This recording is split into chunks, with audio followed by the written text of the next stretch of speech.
mina olen praegu siis aadressil Vanapargi 2 Pärnu ja olen tulnud Solvet Coagula OÜ puidutöökotta.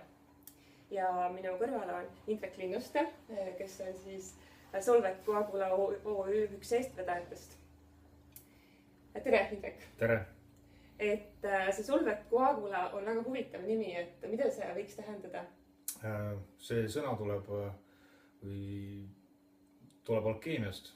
Solve tähendab nii-öelda asjade või teemade algosakesteni võtmiks ja Coagula tähendab kokkupanekut. Et alkeemikutel oli see nii-öelda see kulla fenomen või tarkade kivi loomine, et või mingi selline maagiline aine kokkupanek, et kus mitte millegist tehakse midagi.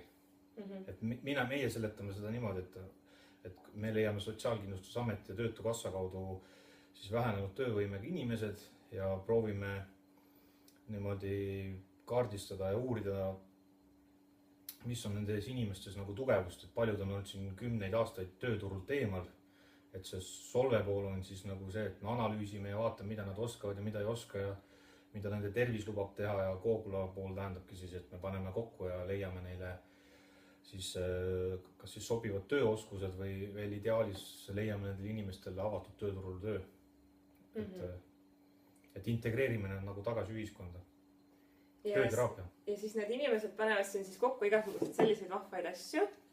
Nagu, mis asi see on näiteks? Et see on ka nagu näide sellest, et seda ei tee nagu üks inimene, et meil on siin tööl erinevad juhendajad, et näiteks juhendaja lõikab need ääreosad välja ja võib-olla inimesed, kes ei ole mitte midagi teinud ja käsitööga kokku puutunud, et võib-olla nad saavad aidata neid köied panna siia või linaõliga ära viimistleda või siis kas või turul aidata müüa neid või kuidas kellegi uskused nagu lubavad. Et on nagu see...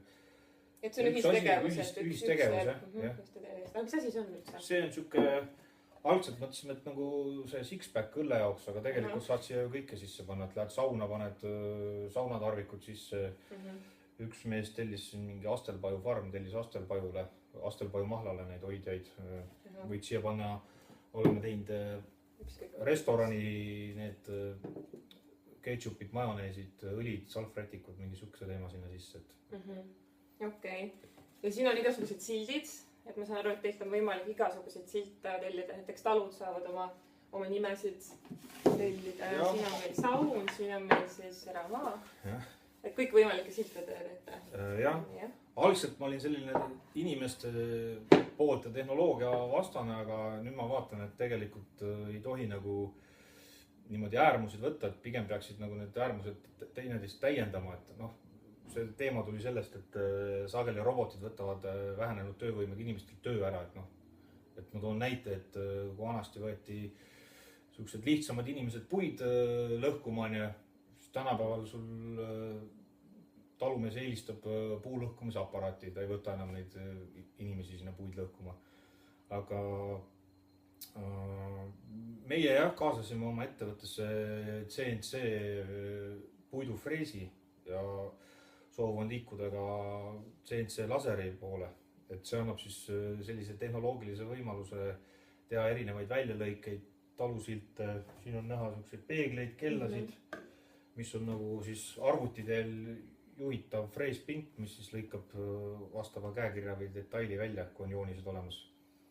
Ja see kokkupaneku pool on siis see, et need vähenenud töövõimega inimesed saavad siis aidata seda puitu viimistleda, lakkida siin, värvida, sellised lihtsamaid protseduure teha. Sest ennam näiteks sildi tegemine võttis tohutult rohkem aega. Hästi. Ma tean, et mina olen teid kunagi ostnud sellise suure lõikelaua, et see oli ühel ühistukonverentsil. Ja see oli tõesti hästi suur ja see vist maksis ainult 20 €. Võrreldes sellega siis, mis nad nagu tavaliselt maksavad, oli see väga soodne. Ja nagu väga suur ka. Selle lõikelaua teema tuligi sellest, et mul oleks üks sõber soolaleiva peole ja ütles, et ta tahab mingi korraliku lõikelaua saada, kuhu läheb terve suur see leib peale nii-öelda soolaleivaks või siis paned ma lõhe peale, et on ühtepidi ka see serveerimislaud, et saad ka nagu serveerida sellega siis toitu lauda, et neid laudu on ka meil veel. hästi, et kellel iganes midagi võiks vaja minna, mis on tehtud puidust, et siis pöörduge Solveig Coagula poole. Ja mina tegelikult tulin ju ka siia täna selleks, et saada kätte sildid, et Tartu HLÜ suvepäeva heaks teeviidad, et tellisin ka teilt. Võt, aga lähme siis võib-olla vaatame veel, mis siin on.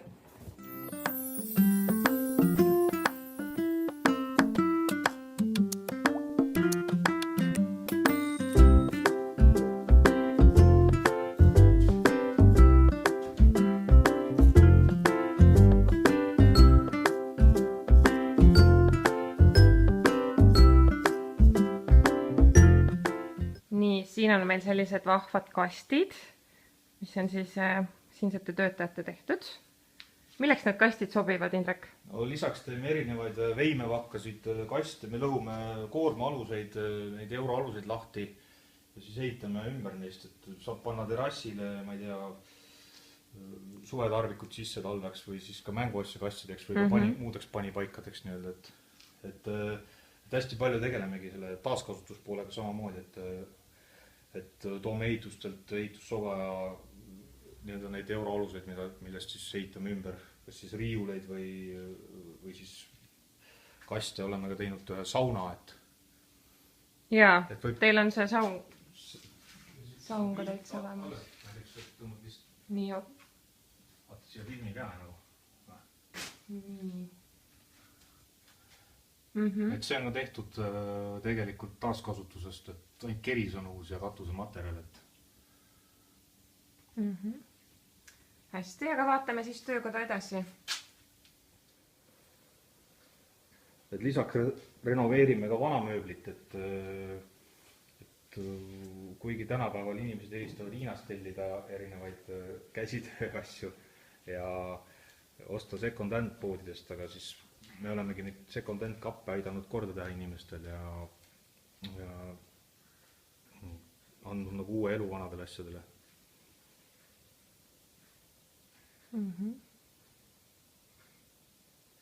Kas siin igapäevaselt siis töötavad inimesed? Igapäevaselt on meil kuskil 20-25 inimest, et olenevad nende tervislikust seisundist, et vähem võimekad on siin 2 tundi tööl ja rohkem võimekad on 4 tundi, ja lisaks siis ka juhendajad, et need inimesed päris üksi nagu hakkama ei saa, et juhendamispool on nagu väga oluline, et tavaliselt raskemad protseduurid teebki ikkagi nagu juhendaja ära ja neid erivajadustega inimesi me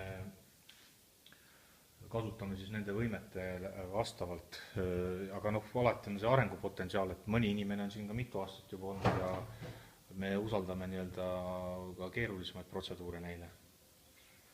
Oleme pakkunud ka selliseid haldus- ja abitöid, mis ei ole otseselt puidutöödega seotud, näiteks käinud siin puidladumas või kojamäe teenuseid või ehitusobjekte koristamas või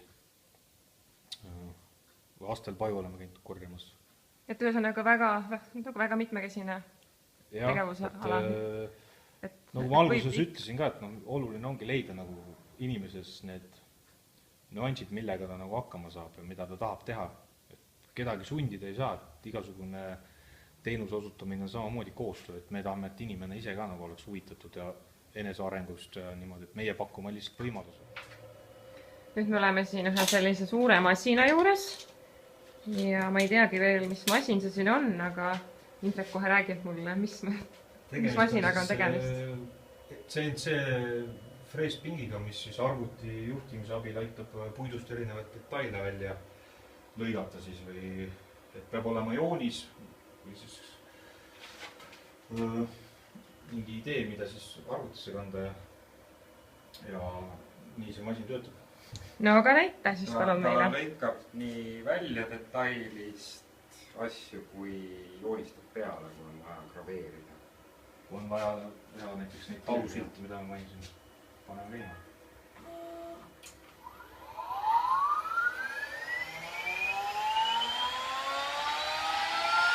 Et need on meil kinnitused sellepärast, et see detail minema ei lähe, ta on nagu robot.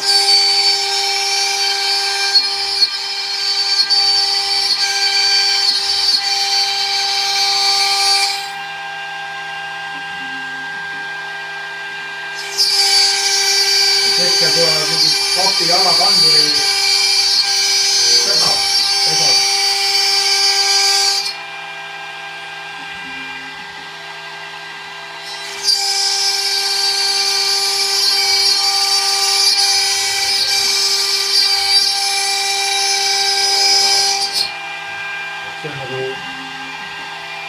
kolm inimest.